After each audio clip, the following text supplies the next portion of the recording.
Hello, my friends. This is John Edward Willie, and this is Circle 8. And if you can't tell, I just finished a run, so I'm feeling really good. And so I'm recording a sort of improvised video regarding what I was thinking about while I was running. And that subject has a word, which is autonomy. And I know that this could be taken a lot of different ways, so I'm just going to throw it out there that this is an experimental thought that I'm working with, right? It could be right, it could be wrong, but you have to at least imagine it in order to decide whether or not it turns out to be correct. And this idea regarding autonomy has to do with a few different ideas in itself. One of those is that this is not a social thing, that if there is such a thing as autonomy in regards to what I'm going to explain, it's only something that happens within individuals. And if there is a meaning to family, to community, or even to personhood, it has in many ways to leading that person in many different ways, pedagogical ways, like sort of taking them by the hand and orienting their mind in many other elements of who they are, towards a certain kind of awakening in regards not only to their ability to understand, but also to sort of make something of themselves. And so what I think about autonomy is that it's ultimately the very thing that we're all striving for, and that is to be enlightened creatures who are sort of deciding for themselves what values they're going to live up to, and sort of deciding where their life is going to go, and then also living out the consequences of that decision, like knowing that whatever you decide, whether or not you believe that you can learn from other people or base your life on other people, it's you yourself specifically that has to live through that idea. So autonomy is an idea that I'm living through, right? And that's how we test these ideas. They're not test through some kind of logical analysis, they're test through living. And so not only do I think that autonomy is something that is personal, I think that it's something that is preferable to dependence. And that kind of dependence isn't only physical or economic, it also means a kind of intellectual dependence. In other words, it's easy to take for granted the fact that most of our ideas work, but it doesn't nearly make them ideas that we agree to believe in. I mean, it's not necessarily true that we have thought through the ideas that make us who we are. So autonomy demands that we can think on our own, and that the kind of freedom that we're looking for is ultimately a kind of mental freedom as much as an economic freedom. And so that means that when we are attempting to free ourselves from dependence in order to become free, we do not necessarily mean that this freedom is some kind of libertarian freedom, that you're sort of living without any regard to other people or any like authority in your life. It doesn't mean any of that. It means that you yourself are deciding what counts as authority, that you decide like what people you agree to model yourself on. So it demands a kind of radical, almost like an extreme kind of self-reliance. But like I said, it's not a libertarian kind of thing. And I say self-reliance, but it's not even in the Emersonian sense, because what I have in mind is the kind of autonomy which is recognizing something that most people sort of suspect about libertarianism, or about like this kind of pseudo individualism, which is that life is more meaningful with other people, right?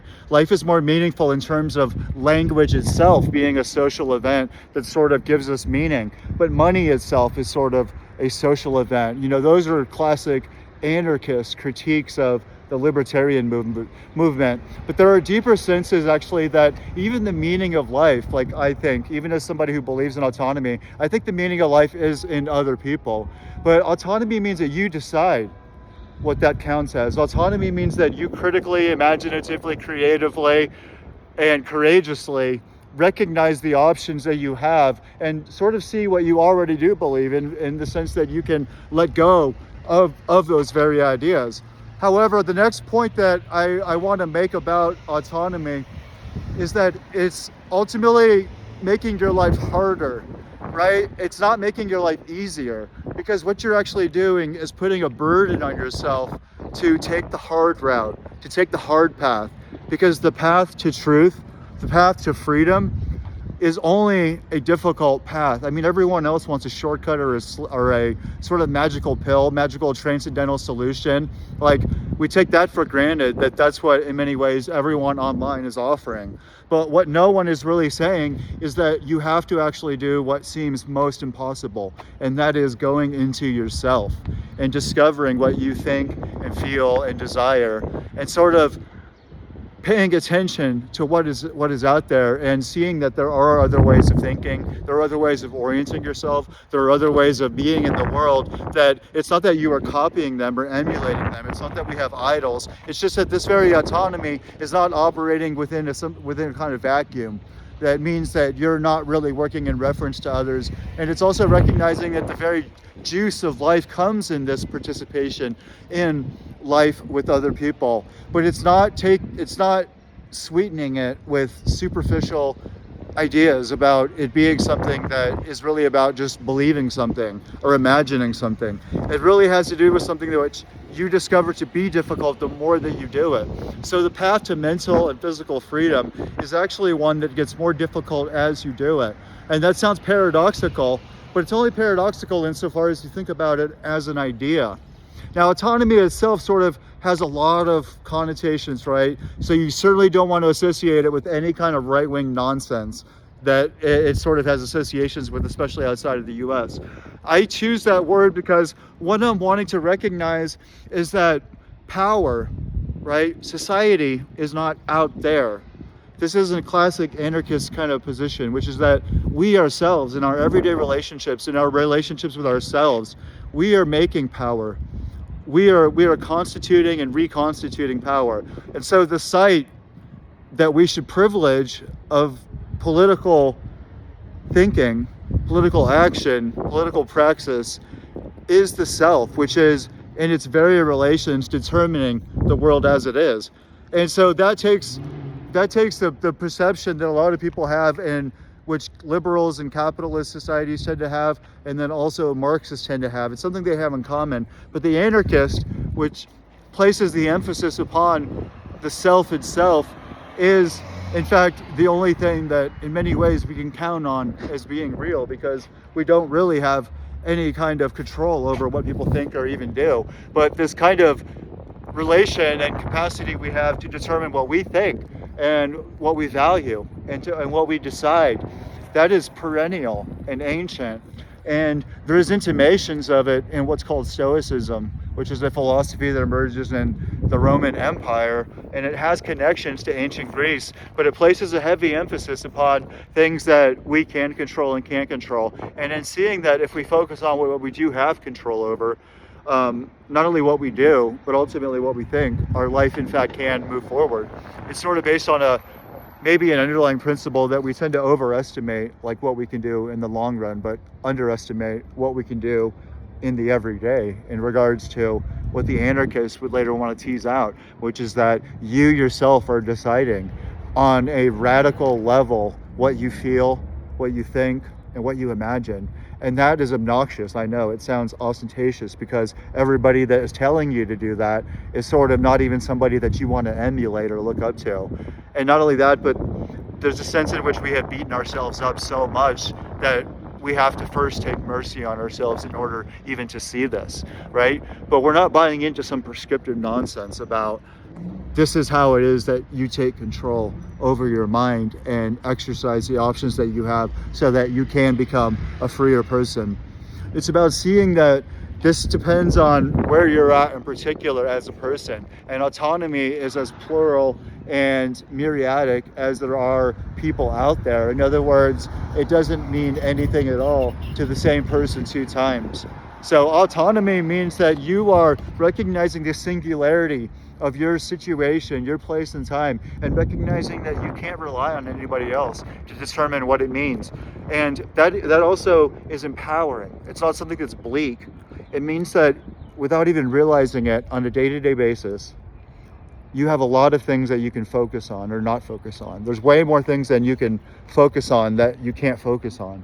So what you choose to see, what you choose, the stories that you tell, you choose to see and participate in, which seems obvious, but in fact you're ultimately deciding, those are the things that are in many ways shaping the very landscape within which you can think and imagine, and to see that there are so many other things to focus on, not just in terms of the YouTube videos that you can look up on, but in terms of everyday life, the specificity, the plenitude of everyday people and life is something that opens up a million different doors, a million different windows and options in terms of what you can see if you want to pay attention to.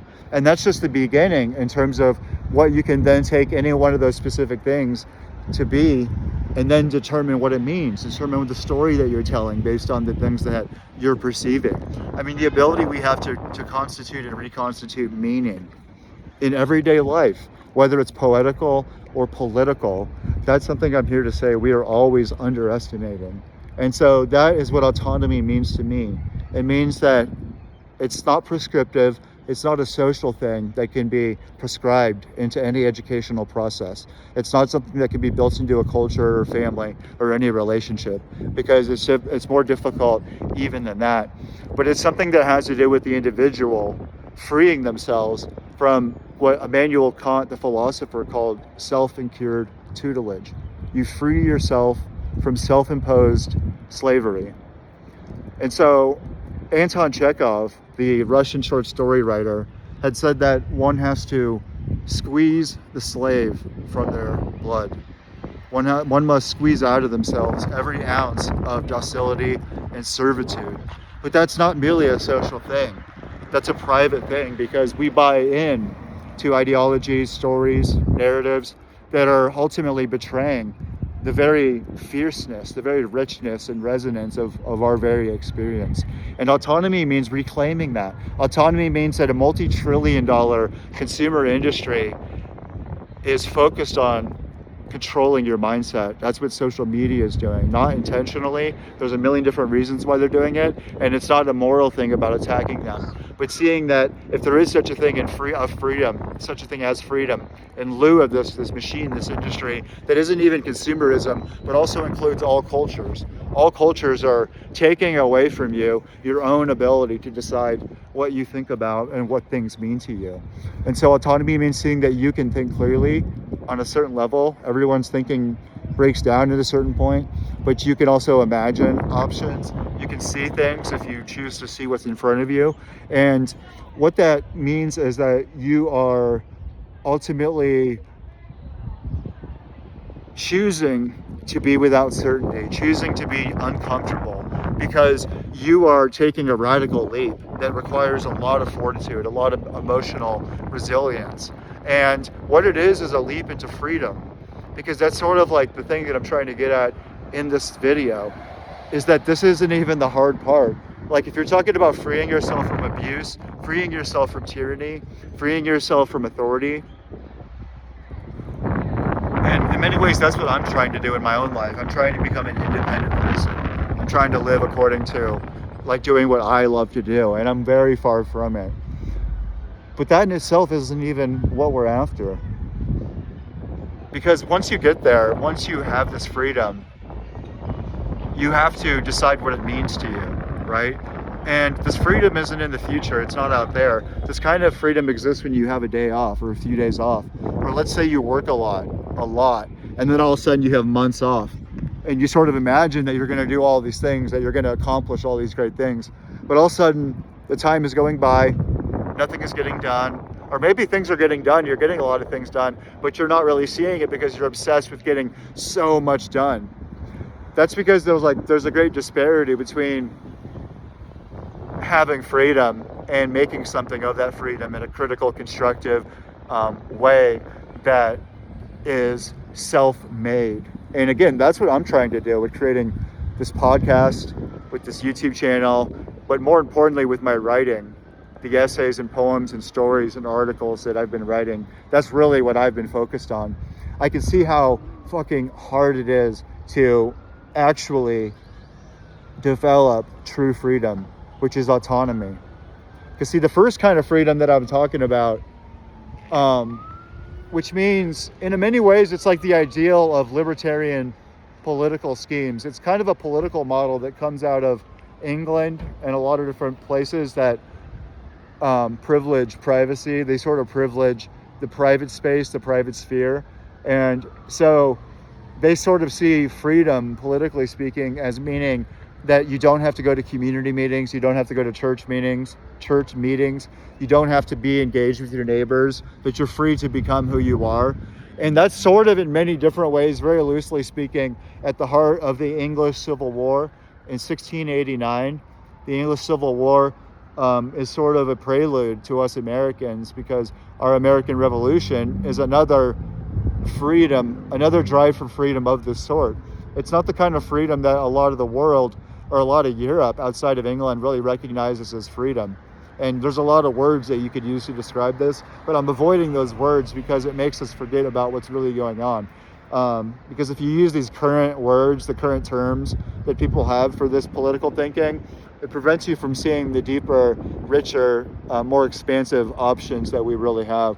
And what I mean is that I'm risking sounding cartoonish or simplistic in speaking about it this way, but I really think that this way of thinking opens up our minds in ways that's very helpful.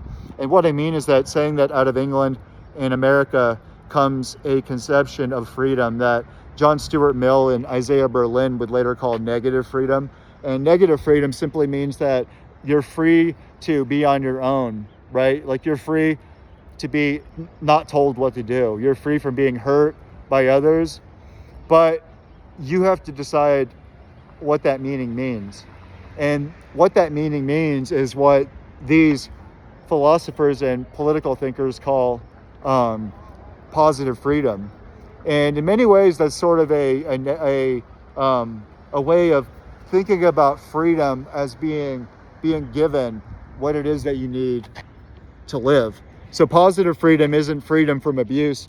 It's freedom to have what you believe to be your right by being in that society. And of course, a lot of people on a certain spectrum, certain political spectrum, automatically think that that's sort of bogus, that that's sort of irrational, and that we should have a political model where there's no positive freedom given and that everybody is on their own, as if you were like some cowboy astronaut floating in outer space, like inventing your own language. And it's not that there's not a certain clarity and freshness to that position, but it's really, really out of touch with other values, right? It's not about other arguments and other beliefs. It has to do with other ways of thinking about what life is and meaning is. And so I'm not denuding positive freedom even as being a political aspiration, because I guess that's a whole other kind of bag of worms. And that's why I rarely hesitate in what I'm saying, but I hesitate right there because I want to recognize that there's limitations to that kind of discussion about what libertarian means and what neoliberalism means and what fundamental American traditions mean. Because what I need to emphasize is that I sort of see that what autonomy means to me is that whether it's on a day off or it's on the time that you have to yourself, you have to decide what you're doing and where your mind's going and what you're attuning yourself to. And that is severely overlooked. Like the fullness of the world is severely overlooked. And yes, you do want to be free, or you want to be free from traps, but that in itself is a trap. I want to be free from traps is a trap that prevents you from seeing that in everyday life there's a plethora of things that we can make something of. And in doing so, we're developing an active relation to the world around us. But it can also mean perhaps rebellious, like even dangerous things, because this isn't really like a easy peasy kind of notion. Like autonomy means recognizing that when you are choosing the relationships that you have with other people, when you are choosing the kind of projects that you participate in with other people, that it demands a side of yourself that our society as a whole has overlooked, because it's really believed that you could sort of live in a vacuum without actually participating in relations with other people. Because it's not just libertarianism and the right wing that has a mistaken notion of the self as existing free from society. The very self at the heart of the left is a deeply atomized self as well that's just as false as the right-wing libertarian. And the atomized individualist self that is really driven by neoliberalism has completely let go of its connection to underlying traditions that take for granted a human embeddedness. That's a Heideggerian word. Martin Heidegger, the German philosopher. Embeddedness means that we are sort of thrown in to a particular kind of existence. That means that we live in relationship with other people. And again, this isn't something that I want to spend this video like speaking about, but I'm sort of planting seeds as I go along, like hinting at other possible videos in regards to this idea that what we're attempting to do when we're fighting to become autonomous is that we're fighting on many levels at once that could like reductively be called holistic, because we're wanting to be physically free, emotionally free, intellectually free, like mentally free, and we're wanting to be free in our relationships with other people. And that freedom means taking the hard path. It means taking the hard route. It means deciding what is true and having the courage to do what you know to be the case. And it doesn't mean living through principles. It means deciding for yourself what counts as principles and recognizing that you, in your relationships with others and with yourself, are living through those decisions. And this in itself becomes clear when you have an enemy out there. I'm a civilian, but I've been lucky enough to know veterans and others who have seen and relayed to me, luckily, the fact that there's something about us, people who live in peace, perpetual peace, which prevents us from really even tapping in to the kind of resources and sensibilities and abilities we have when we know that there's something working its way towards us. So it's not that there's an enemy out there, but that there is something out there like a horizon working its way towards you. And so autonomy on a fundamental basis does mean positive and negative freedom, but it means a readiness for what's coming. And when you can see in the near future what's coming, perhaps it's much easier. But when you live in a bubble and you live with the false sense of freedom, which means that you live as if that reality out there didn't exist, you're not really seeing that you have to decide and that you're already deciding. And that autonomy means deciding before it happens. Autonomy means that you are aggressive and that you're deciding who you're going to be and how ready you're going to be, because you don't know what's going to happen. Like, the one feature about our world is contingency, is a radical openness. And so autonomy means in many ways being ready for whatever might happen. And that is too much for most people. But I think the very richness of life in many ways comes not in everyday life per se, but in these very moments that do come, whether or not you want them to, in the forms of people, in the forms of events. And autonomy with other people means seeing that. And that can mean a lot of different things, especially if you're in different situations than I'm in. And I think that openness, that plurality regarding autonomy, not as a position, it's not a position, but it's more like a method, not a methodology, but it's more of an orientation that demands that you yourself can decide what you're focusing on and what you see is coming, because just because everybody else that you're around doesn't think anything is happening or coming, that doesn't mean that you yourself don't know that in spite of their good interest, in spite of their virtue, most people are simply wrong in a fundamental sense, that they think nothing is happening when it is.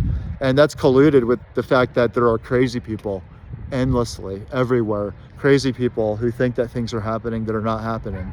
So it makes you cynical, it makes you want to give up, but that's false too, right? Because in many ways, what you're wanting to be ready for is something that can happen to you on a daily basis, but it's also something that is happening right now in ways that we're not normally taught or raised to think about as mattering. And you have to decide what that means. But if you go into the inner cities, and if you go into different rural parts throughout the US, anywhere, you discover a situation, a reality, that if you have your senses working, like if your brain is working, it rips you apart. But I mean, sort of luckily, like in a weirdly good way, if you're not aware of it, which is how we survive. We survive by not paying attention. You discover that we are largely blind to it all. And we've been so blind for so long because of things that have happened out there in Washington, D.C., of course, and in the world. But there's something in us that's died. And the more that we're online, the more that we are disappearing from other people and living in many ways like I do, because I'm a postmodern child. Like, I'm a postmodern child of the 90s. I was born with these headphones in, if that makes sense. But I also recognize that I am the problem, not to quote that pop song, but it is me. And yet that's the anarchista in me, which sees that, yes, it is me, because how we live in a neoliberal society is that we tend to not extradite, but we tend to put out there, I can't think of the word, what is actually going on within us that we have to free ourselves from. Because if there's something bad about our world, and again, the emergency, the crisis, again, you decide what that is. There's a lot of different versions and visions of what the crisis is, but you decide. But you have to decide also what you do. You have to decide what that means in terms of what life means to you. And that is an anarchist thing, because it means that you are bringing that world to you. And that's what I'd hinted at earlier. I tend to speak in elliptical, like a boomerang, very circular ways. But I think that freedom that comes back through us means that we are stepping through and into that abyss, and no one can hold our hands. Like, no one is going to be there to help us. And the fight for autonomy is, in that regard, universal. If it means anything, it means that people that are fighting for economic and physical freedom from abuse, tyranny, wherever it's at, are at the same time fighting a battle within themselves on an individual level that doesn't end. And I think that if you live long enough, and there's a lot of luck behind it, and you're lucky enough, you ultimately enter a kind of space where you might actually confront that enemy and live through that circumstance and live through that situation. And so then the question is, like, who are you fighting, or what are you doing once you've gotten through preparing yourself emotionally, intellectually, physically for your worst enemy? Let's say that, like I did at a young age, and even now in the back of my mind, that I would be ready to fight my worst enemy on my worst day in a way that meant intellectually as much as emotionally, as much as everything that matters. What does it mean ultimately to be back at home like Odysseus? Like, there's a divide in the classical tradition between the Iliad and the Odyssey. And the Iliad is magnificent in its own way because it has everything to do with the fundamental nature of war. But Odysseus is ultimately coming home. And it's not that I've been through anything extraordinary. There's no great adventure within me. There's no great, like, Hollywood drama, like, within my own narrative. But I think that when I read the Odyssey, I have a lot in common with that kind of flip, that kind of turn, what's called paideia in the Greek classical tradition, which means that the story's not over, the struggle, the situation is not over. It means that one has fundamentally been turned. And paideia is at the heart of my own sort of self-education, paideia meaning it turning towards the light. And I'm only speaking for myself, but that ultimately meant discovering something beyond war. It's something I never expected, because my whole life I was ready to fight. And I don't mean physically, I mean mentally, I meant emotionally, I meant in terms of dealing with everybody that I was dealing with as a child and everybody that dealt with as an adult, but also everything I imagined, right? That I imagined that I would be dealing with, that was coming. You know, like I thought the civilization was collapsing in like 2009. You know, I thought that post-industrial civilization was falling apart in like 2013. And maybe I was right. But I think that on a certain level, my own mind had been shaped by a situation that was partially correct, in that there was a reality to it. But there was a level at which I was not autonomously deciding what that meant for myself.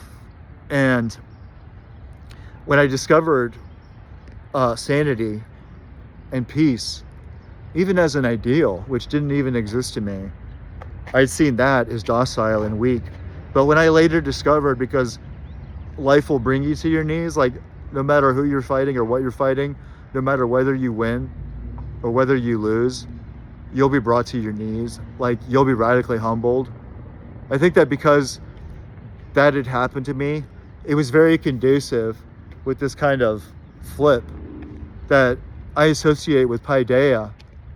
But this flip meant recognizing that, you know, as Emily Dickinson had said, my wars are laid away in books.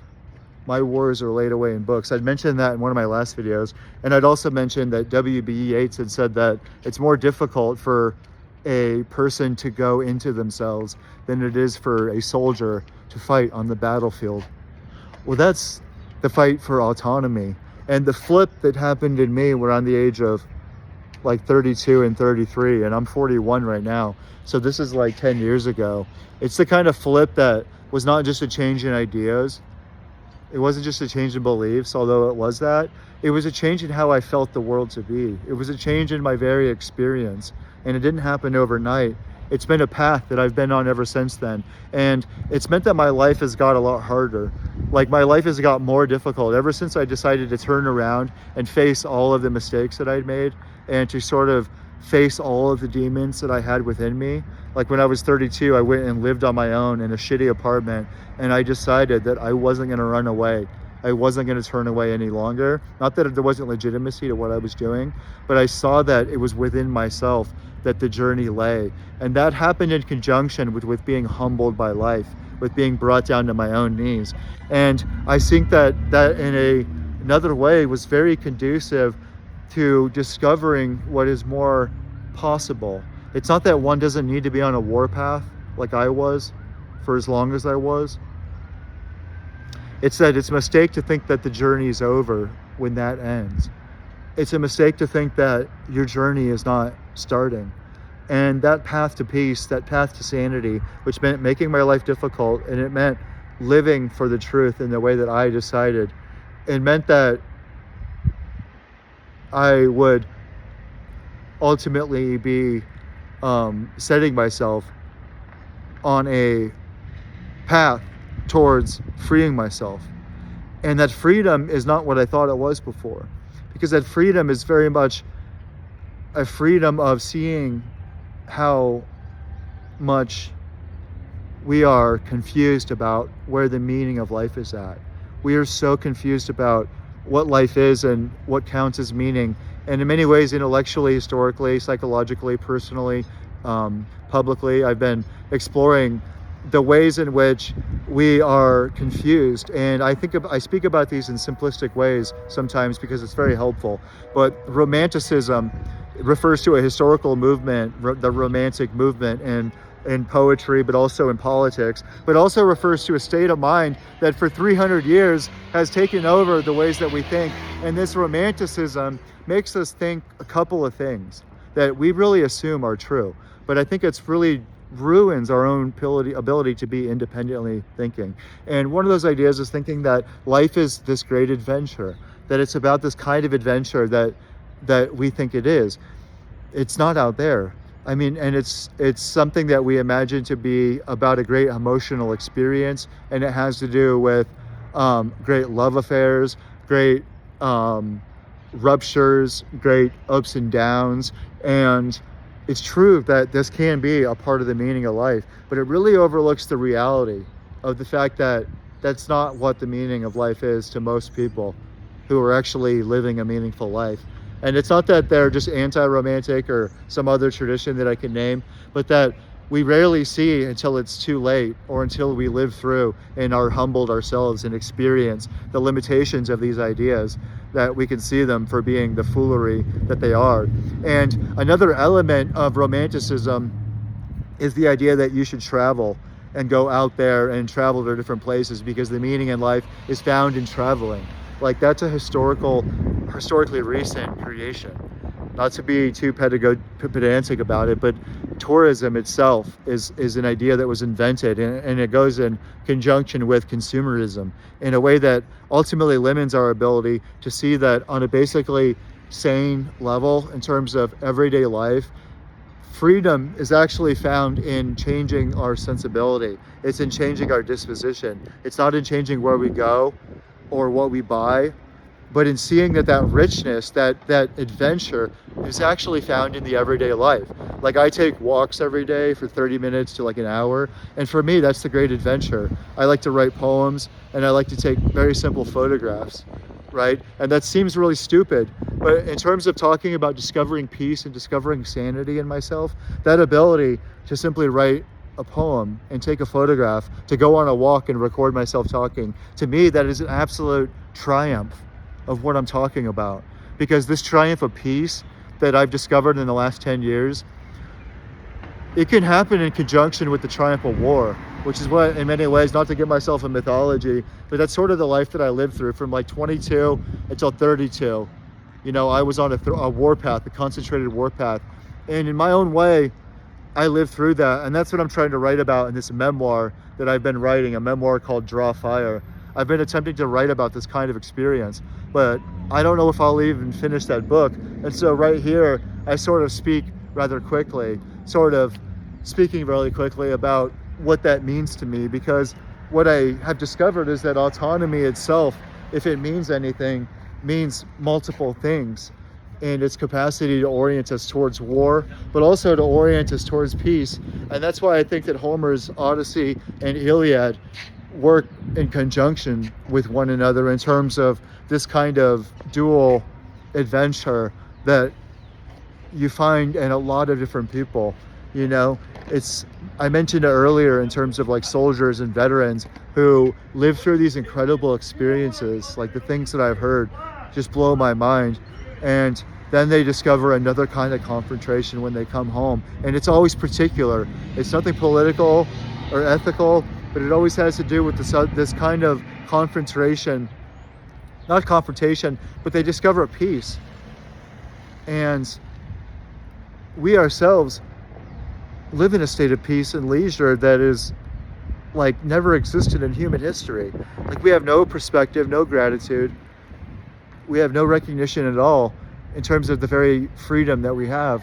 And I'm one of those people who falls on their face and largely has failed to even see that means that I decide what I think and what I do. And again, that's not neoliberal libertarianism. It's not guilt tripping people or placing any kind of emphasis upon their like starting a business or their thinking freely. Instead, it's much more of a subtle, very human recognition that human nature in many ways is determined, but it also is a site or a place within which we can exercise a relative number of options, and we tend to overlook those options regarding what they mean in the broader, deeper, and even historical and more worldly sense. And autonomy is the least stupid word that I have in reference to a choice that one makes that means both making your life more difficult, more painful in every way, because that's always the path to truth. But it also means discovering the very feeling of freedom. It's not freedom itself, but it's the very richness of freedom that comes with exercising in an active way your own abilities to have dignity, to have self-respect, and to see that you are not being determined, and that you are determining, that the world is not happening to you. Things are not happening to you. You're not a victim. You're not a god either. You're not good. You're not virtuous. You're neither of those. What you are is something that is deciding. And this is an existentialism. Even existentialism in Jean-Paul Sartre, and even with Simone de Beauvoir, my favorite. This isn't them. This isn't really anything. This is really my own celebration of my own autonomy, which means that I can think for myself. And I know that I'll fail, and I know that all thinking is experimental, and that what I do is something I test and I live out. And because I already have an extraordinary sense of modesty, an extraordinary sense of limitations, because of what I know to be human nature, I have no expectations. And so I'm surprised at everything. And because I know that life is inherently mysterious, and because I know that all thinking and action is inherently experimental, and I know that everything is ultimately embedded within a limitation, I can see that I have nothing to lose in that regard. And that what I'm even deciding now is something that is on its own and without exception and without reference, as each of us is. And I'm throwing it out there in a highly meditative kind of way, because I'm not exactly attempting always to nail down these thoughts so much as I am wanting to tease them out, you know.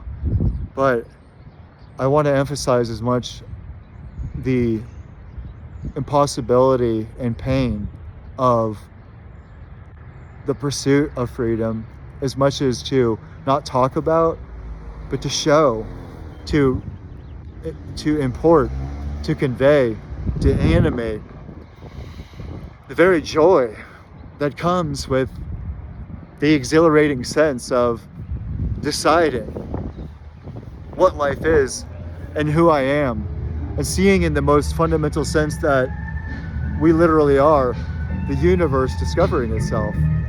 And as trite and cliche and cheesy as that sounds, it's up to us to discover our own singular metaphors for not just, as I said, talking about what life means, but living through that means. I'm John Edward Willey. This is Circle 8, and this has been a totally improvised monologue regarding what autonomy is. And I have a lot more to say about that, and I hope to explore that in the near future. But this is the first time in 11 years that I've had a political thought. You know, this essay that I have called Para Noir that I'm working on is an attempt to describe what I've learned in 10 years after stepping back completely. I mentioned before that I was a radical leftist, but I was more radical than radical. And yet I could see that no one that I was reading or around had any clue what was going on. They didn't understand the other side or the other sides, and they didn't understand themselves. And what they weren't doing was allowing themselves to recognize that blindness, that limitation, and to see that it wasn't working. At least that's what I decided to do. And so in stepping back, I chose also to try to read and spend all of my time exploring the very depths of the MAGA movement, of Trump, of the right wing, and to explore the left in the Marxist sense, the anarchist sense, in many other ways that are really given no representation in thinking.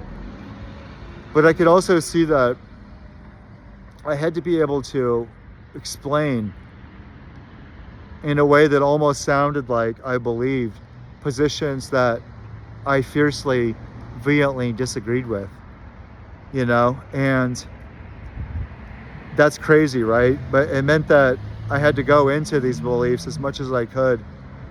And I think that I understand the right wing worldwide and in the US better than I ever could have if I had not stepped back in this way. But what I mean to say is also fundamentally important, which is that the place that I came from, the sort of position that I had, wasn't exactly like self-aware. It wasn't exactly questioning itself. And so I really don't think the Democratic Party or anyone in the extremities of the Democratic Party, regardless of their critique or their position, are even at all aware of what's going on and how lacking in a vision they are, how lacking in an understanding that they are of what's going on. And thirdly, because I'm trying to say that I step back, I refuse to participate in the contemporary conversation.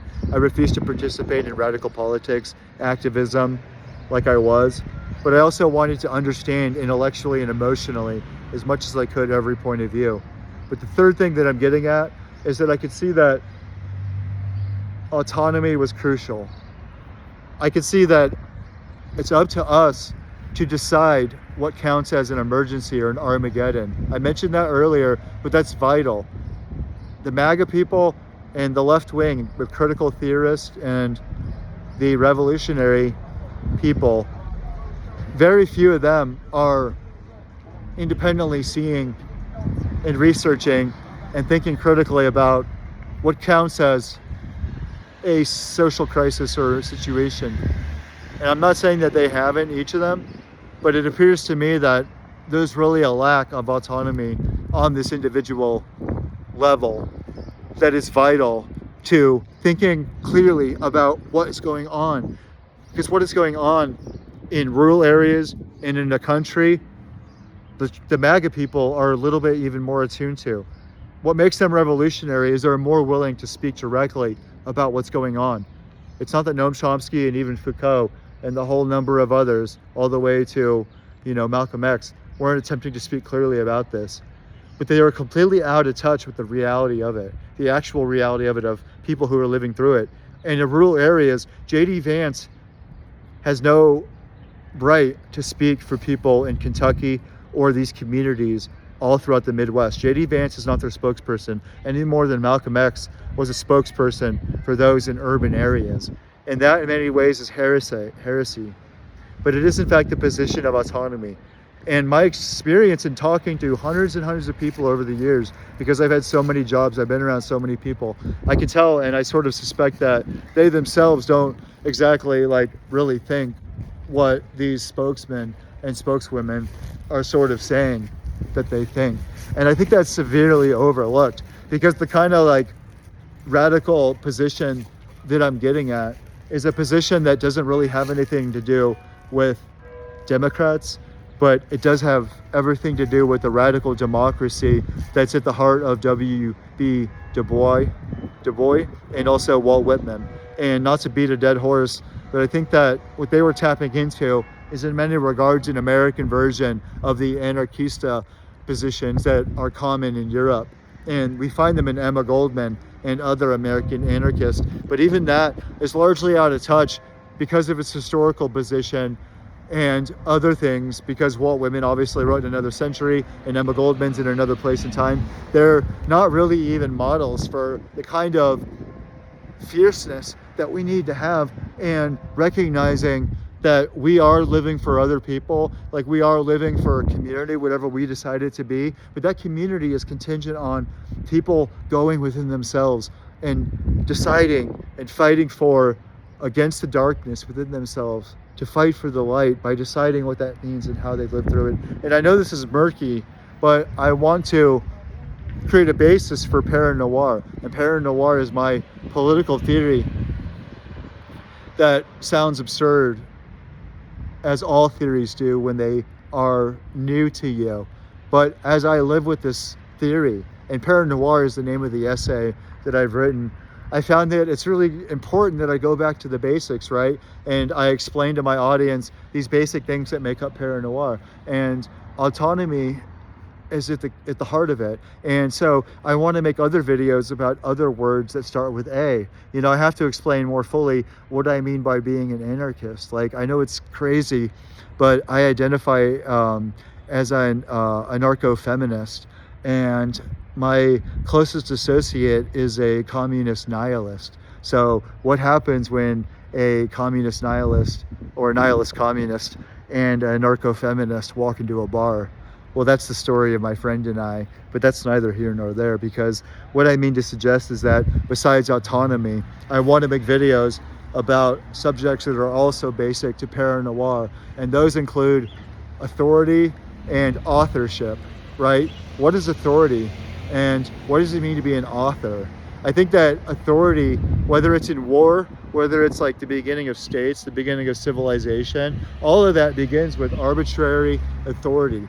It begins with the assertion of authority that is violent, and it's not civil. It's not a liberal thing. It's always something that asserts itself and then justifies itself afterwards. That's what authority is, whether it's a police person or a manager or a teacher. It's not a moral position that I have. I'm not against any of those people, but one has to recognize that historically and in terms of what they are simply asserting an authority that we believe for various reasons, and perhaps we should believe them, but we decide on our own whether or not those things have meaning. So again, I want to make other videos about authority and how authority exists in the way that I've spoken about autonomy as existing. And believe it or not, I've written articles about these things. I have an article on autonomy, and I have an article on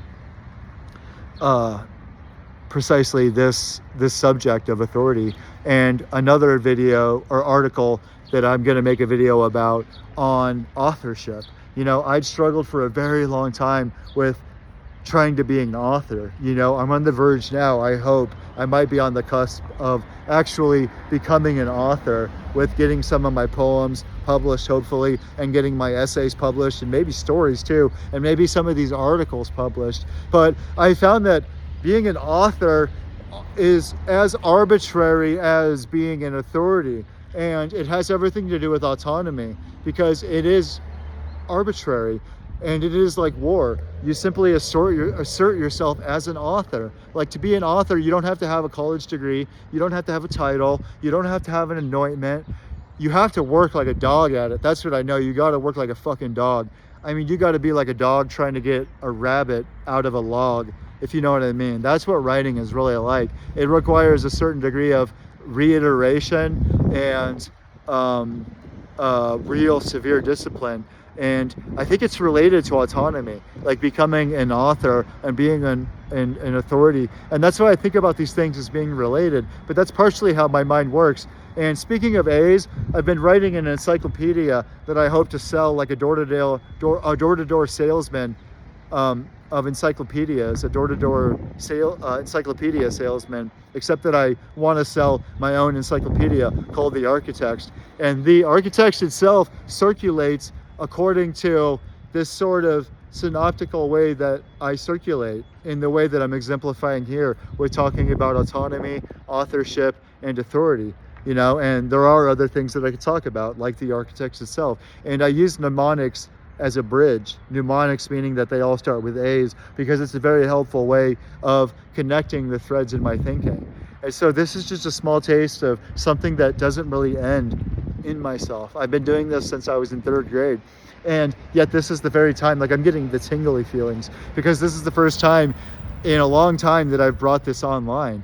And not only brought it online, but have brought it into fruition with my writing, because it's crazy given that I barely have an 8th grade education, but I think of myself as an author, first and foremost. And so writing is what I do. And I've seen these recordings, and I've done these recordings by audio for a very long time now as a way of augmenting and edifying my writing.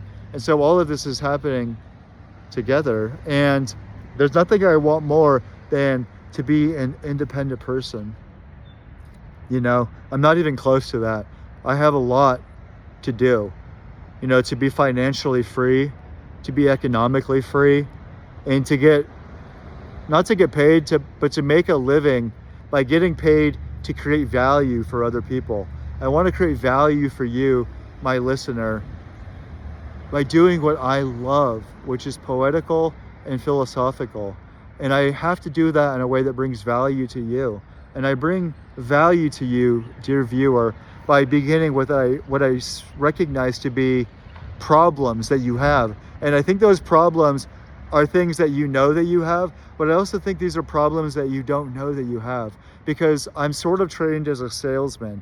And a part of being a salesman is recognizing that if I can meet and recognize needs that you don't know you have, then I'm a better salesman. And it's not that being a writer or being an author is about being a salesman, but I think that by recognizing and satisfying these very needs that you don't know you have, which takes the form of seeing that you might have problems that you don't know you have, and that what an author can do or what a content creator can do is to help you at least recognize those problems that you didn't know you have, but even more than that, to offer a solution to the situation that you don't even know that you're in, or that you might know that you're in, but in a way that you didn't see as even being possible. Like, I think that thing in poetry, that thing in philosophy, is exactly what I'm trying to do here. And I mentioned it in a video before, and I'm excited because I didn't even think about it until I said it in that video. And that's a part of the spontaneity that occurs, that is driven by a rigorous thing that has to do with writing and thinking systematically. But it only happens when I know, dear reader, dear listener, that I'm speaking for you.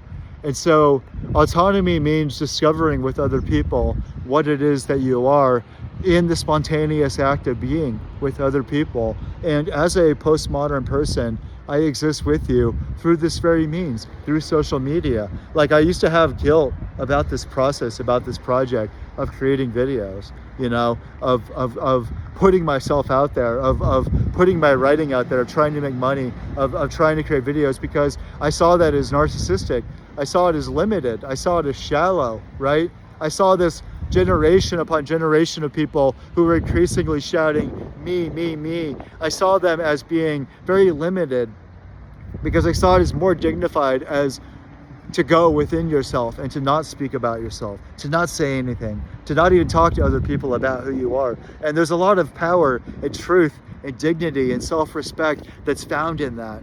But I'm taking another path now. Like, a part of this paideia, a part of this flip that I'm taking has to do with discovering something that my favorite writer, Michel de Montaigne, discovered, which is that, yes, there is something powerful about seeing that you don't want to be narcissistic, but a part of the meaning and discovery that we make in life, a part of autonomy, is actually because other people have put themselves out there or talked about themselves, say things that they're not supposed to say, allow themselves to lose themselves in conversation, allows themselves to get lost, to wander around in their thinking for 58 minutes and 51 seconds, like I have just now. That in itself, contrary to what religious people think, contrary to what a lot of liberal, secular, modest, self-respecting people think, that's actually the very basis, the very medium through which people discover themselves.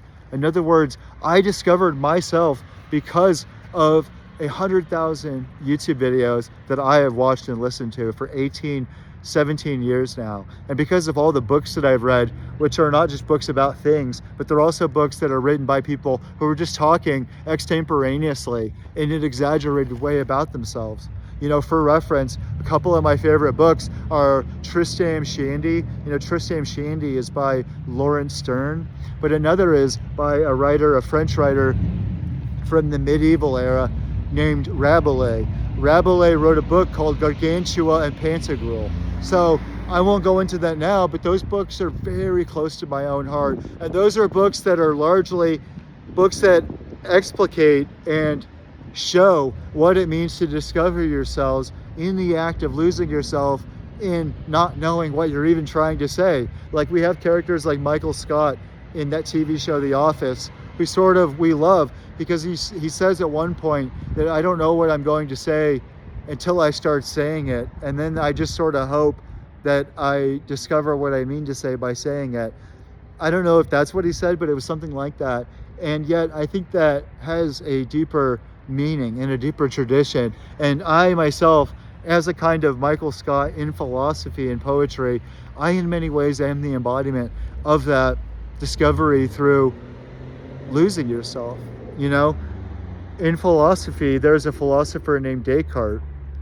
Rene Descartes had set the scene for modern philosophy when he described us as being in a forest and being lost. And he'd asked, what is it that a person does when they're lost in a forest? And in a commonsensical way, he'd suggested that you don't want to go this way and that if you're lost in a forest.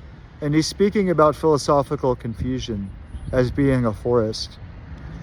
He decides that he's going to pick a direction and go in that. And that's the only way that, for Descartes, you find your way out of the forest.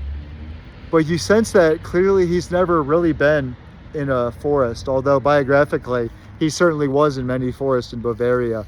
You know, he was a soldier. But as a philosopher, he'd lost track of the exhilaration that one has in being in a forest. In other words, perhaps rather than simply trying to find your way out of the forest by taking a straight line, why not see that there are no straight lines in a forest? Like, if you're actually in a forest, there are no straight lines. Like, you bump into trees, you bump into rocks, you bump into mountains, you bump into rivers, you bump into animals, you bump into other woodly creatures, you bump into creatures of the wilderness, you bump into animate forces like wind and sunlight. And let's say that you don't want to leave the forest. And again, we're speaking about the forest of philosophical confusion. Let's say you want to make yourself at home in this philosophical confusion, at least for a night. Let's say that you want to celebrate this wilderness, this confusion that is human nature. What is Descartes then? You know, what is the significance of life in that respect? What is autonomy if you're neither a person trying to simply get out of a forest, and neither are you a soldier simply marching through the forest? Let's say that you are taking pleasure in being lost in that forest. What is autonomy in that regard? What is autonomy in regards to the ancient biblical idea that wisdom means playing in the face of life? You know, Sophia, in the oldest biblical traditions, is engaging in a kind of dialogue. And then in that dialogue, it is asked, what is wisdom? And Sophia says that wisdom is to play in the face of God. And that is completely overlooked and lost. But that idea is crucial to this dichotomy between poetry and philosophy that occurs in Athens, but it's a dialogue that occurs in Jerusalem. So this separation between speech and poetry, the separation between thinking rationally and thinking about life as a series of images, is something that separates itself between Aeschylus and Sophocles in the Greek tradition and Plato and Thales in the other tradition, meaning that there's a tension between imagining the truth to be something that can be rationally deduced, and on the other hand, the truth as being something that we sing into existence. Again, I'll go into that in another video at another point, because I have mentioned that Socrates himself at one point, I believe in the Meno or Phaedro, he asked himself openly whether or not he shouldn't have been singing all along. Perhaps I should have been making songs, Socrates says. That is totally overlooked in the rational philosophical traditions. I mean, a lot of people have talked about it, but it means that philosophy, even at its beginnings, was sort of hesitating a little as to whether or not it would even be possible to capture the truth rationally. But what I'm speaking about here is another thing that occurs in Jerusalem. And Jerusalem is another tradition that lives within us Western people. Jerusalem is another kind of river that lives within us, as much as Athens lives within us. And even if you're against it, it's still in you, and it still sets the options, it sets the tone, the disposition, the attitude, beliefs that you have, even if you resist it and fight against it in the way that I do. I reject it in many ways, but I still see it as something that is a part of the conversation that I'm having. And what I mean is that in Jerusalem, there's a seriousness in it. There's an overly seriousness in all of Judaic and Christian, and obviously in Islamic traditions. And we associate that with the religious. And yet, I've been lucky enough, just like I mentioned earlier, I've met soldiers who have showed me ways of thinking about things that I never thought existed, like problems and ways of thinking about things that I never thought existed. Well, so in the religious traditions that I had rejected, like I've rejected the soldiers because I hated America, and I hated soldiers as much as I hated cops for so long. And so that's what I mean by meeting certain people who really changed the way that I think about it. Well, so I experienced the same thing in dealing with religious people who really rocked my own world, even as an atheist, in terms of how I thought about religious people as existing.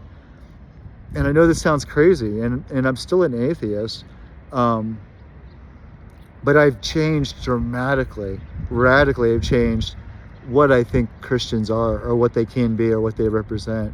And so I have a very different relationship to them because of that. And so what I mean is that if you go back to this question of what wisdom is, you find that what Sophia is recommending is a kind of playfulness, a kind of joy, a kind of exuberance, as being a form of wisdom that sees that we are here to celebrate, we are here to play, we are here to be exhilarated, and to allow ourselves to sense in every way what it is that's going on. And that seriousness is completely asymmetrical to what it means to be alive. And it could be that that sense of play that is so fundamental to wisdom is very dangerous. It's very dangerous to religious people. It's very dangerous to serious-minded people, because it's dangerous to society as a whole, where there are so many people who are not free enough to even enjoy this freedom. They cannot even be allowed to see that the drive to not take things seriously is in fact the meaning of life. And yet that is what we are, in many indirect ways, wanting to discover. I mean, is it not? And so I throw that out there as being something that has to do with discovering what autonomy means, because autonomy is something that no one has a monopoly over. I mentioned the traditions of Jerusalem as much as Athens, and they have a lot in common with Rome, in the way that Rome attempted to consolidate them. And as Americans, as Westerners, we are very much Roman in the ways that we're attempting to mitigate and consolidate these underlying elements of who we are. But it has nothing to do with being a body, with being a brain, because that in itself demands a certain forgetting, a certain radical ability to forget about all of that, and to see that if it means something, that you decide to focus on that meaning. You know, I'm crazy because I read Homer and I read the King James Bible and stuff like that because I'm on my own sort of path, and I just finished a run, and that run is completely related to the same kind of path, the same kind of pursuit of rigorous, unmitigated, daily self-examination. And so I think this video is as much as I can an attempt to tie that all into a single kind of idea, like autonomy. What is autonomy? Like, what do you do on your days off? What do you do with your free time? What do you do with leisure? The greatest gift in all of humanity is this thing that we have in abundance, is leisure time. And yet we're all like falling on our face. Like, we're all completely miserable, completely unhappy. It's not that we don't have problems. It's not that catastrophes don't exist. It's not that very real emergencies don't exist and that people aren't dealing with absolute horrors and absolute hell. But at the same time, you know, what is there? And what exactly are we perhaps not telling ourselves? I'm John Edward Willie, and thanks to my favorite subscriber, thanks to my favorite person in the world for their comments, I'm gonna stick with Circle 8. So I don't think I'll make any more videos about whether or not I should change my name, because if anything is clear with what I'm doing here, I'm circulating. And so this is John Edward Willie, and this is Circle 8. And this video, I hope to develop more fully this concept of paranoir so that you could buy my essay when I get it published. I love you guys. Thank you.